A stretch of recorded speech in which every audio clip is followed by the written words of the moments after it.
Hello everyone, কেমন আছো সবাই? আশা করছি সবাই ভালো আছো, আমরাও খুব ভালো আছি।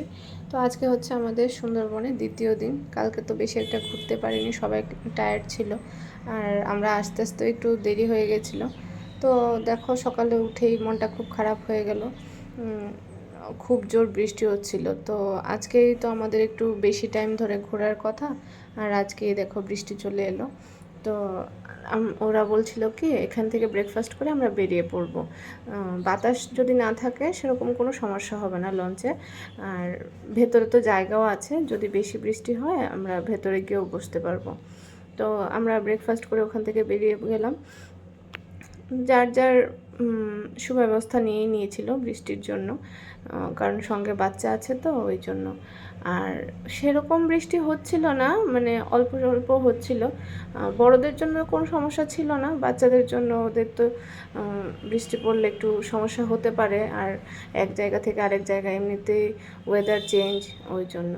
আর হঠাৎ করে তার মধ্যে একটা জাহাজ আমাদের চোখে পড়ে গেল, তাই একটু ক্যাপচার করার চেষ্টা করলাম তোমাদেরকে দেখানোর জন্য।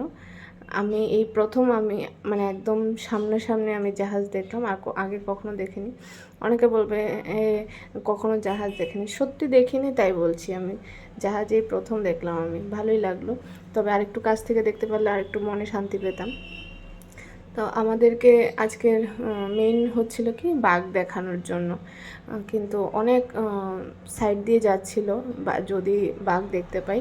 কিন্তু ওরা বলছিল কি যদি রোদ থাকতো ওরা নাকি জল খেতে জলে নামে, ওই জন্য তখন মানে দেখা যায়। হ্যাঁ, আর আজকে তো বৃষ্টি হচ্ছে, তো ওরা আজকে নাও আসতে পারে।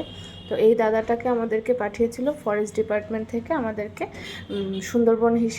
সুন্দরবন সম্পর্কে কিছু জানানোর জন্য, হ্যাঁ, তথ্য কিছু জানানোর জন্য। উনি অনেক দিন ধরেই আছে এখানে, তো উনি আমাদেরকে অনেক কিছু বলেছে সুন্দরবন সম্পর্কে। কেন সুন্দরবন নাম হয়েছে এটার, ওখানে নাকি সুন্দরী গাছ ছিল একটা, ওই গাছ থেকে ওখানকার নাম হয়েছে সুন্দরবন। তো এখন নাকি ওই গাছটা মানে আস্তে আস্তে লুপ্ত হতে যাচ্ছে, আছে কিছু, অনেক কম। তো উনি আমাদেরকে অনেকটাই হেল্প করেছে ঘুরতে, করতে। কিন্তু আমাদের দুর্ভাগ্য আমরা বাঘ দেখতে পাইনি। হরিণ দেখেছি দু একটা, পাখিও দেখেছি। তো এখানটায় নামিয়েছে আমাদেরকে, এটা একটা পার্কের মতো। তো এখানে আমি ভেতরে বেশি ঢুকিনি, কারণ আমার ছেলে ঘুমাচ্ছিল ইয়েতে, লঞ্চে। তো ওই জন্য আমি আর যাইনি। তা ওরা এসেছিলো, এসে দেখে না ওরকম কিছু নেই ওখানে দেখার জন্য। তো আমরা সেরকম কিছু ওখানে দেখতে পাইনি, ওই জন্য তাড়াতাড়ি চলে এলাম। লাঞ্চ করেছিলাম লঞ্চে, লাঞ্চটা করেই আমরা বাড়ি ফিরে আসি। বাড়ি বলতে গেস্ট হাউসে। তো এখানে সন্ধ্যায় প্রায় রোজ দিনে একটা অনুষ্ঠানের আয়োজন করে দেয় আমাদের এন্টারটেনমেন্টের জন্য। তো গতদিন ছিল গানের অনুষ্ঠান, আজকে হচ্ছে নাচের অনুষ্ঠান। এরা হচ্ছে মানে সুন্দরবন এলাকারই, মানে কি বলবো, ওরা লোকাল, ওখানকার লোকাল বাচ্চা বাচ্চা ছেলেমেয়েরা, ওরা আমাদেরকে আদিবাসী নৃত্য ঝুমুর নাচ দেখাবে। ওই জন্য ওদেরকে এখানে মানে আনানো হয়েছে। ওই দাদাটা গানও গাইছে, আবার বাদ্যযন্ত্রও বাজাচ্ছে। ওই একসঙ্গেই দুটো কাজ করছে। এই দেখো সবাই আমরা ভিডিও করছে, কেউ কেউ, আরও লোক ছিল ওখানে গেস্ট হাউসে।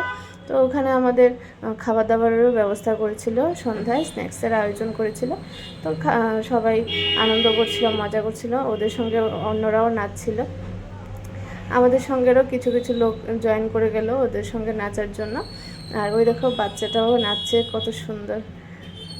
আমাদের মানে দিনের বেলার চেয়ে, মানে সত্যি কথা বলতে কি, আমাদের দিনের বেলার চেয়ে মানে সন্ধ্যার টাইমটাই আমার ব্যক্তিগতভাবে আমার খুব মানে আনন্দে কেটেছিল। এই দুদিনের সন্ধ্যার টাইমটা, গানের অনুষ্ঠানটাও খুব সুন্দর ছিল, নাচের অনুষ্ঠানটাও খুব ভালো ছিল। তো তারপর দেখো আমরা একে একে সবাই চলে যাচ্ছি নাচ করতে। ওদের সঙ্গে ওদের মতো তো আর পারি না, তাও একটু চেষ্টা করলাম ওদের মতো নাচতে। তো সবাই খুব আনন্দ পাচ্ছিল, বাচ্চারাও খুব আনন্দ পাচ্ছিল। আর মানে সবাই একসঙ্গে মিলে ঘুরতে যে একটা মজা, সেই মজাটা কখনো তুমি একা পাবে না। সবার সঙ্গে মানে বলে না যে সুখ নাকি সবার সঙ্গে শেয়ার করলেই বাড়ে, তো সেম মজাও তুমি যত মানে লোকজন জমায়েত করে তুমি মজা করবে, অতই মানে মজাটা আরও দ্বিগুণ হয়ে যায়। তো আজকে আমাদের লাস্ট দিন এখানে, কালকে আমরা বেরিয়ে পড়বো বাড়ির জন্য। তারপর যে যার জায়গায় চলে যাবে, আবার কবে না কবে কার সাথে দেখা হয়। আর ওরা তো ত্রিপুরা থেকে এসছে, ওরা চলে যাবে ওখানে, আর আমরা থাকি কলকাতায়, আমরা এখানেই থেকে যাব। তো আজকে আমাদের সবার সঙ্গে লাস্ট রাত্রিটা কাটাচ্ছি। আর আশা করি মানে এই ভিডিওগুলো তোমাদের অনেক ভালো লেগেছে। আমাদেরও এই মানে ভ্রমণের যে সময়টা খুবই ভালো লেগেছে। আর আজকের ভিডিওটা এখানেই শেষ করছি। তোমাদের ভালো লাগলে অবশ্যই লাইক করবে। Thank you.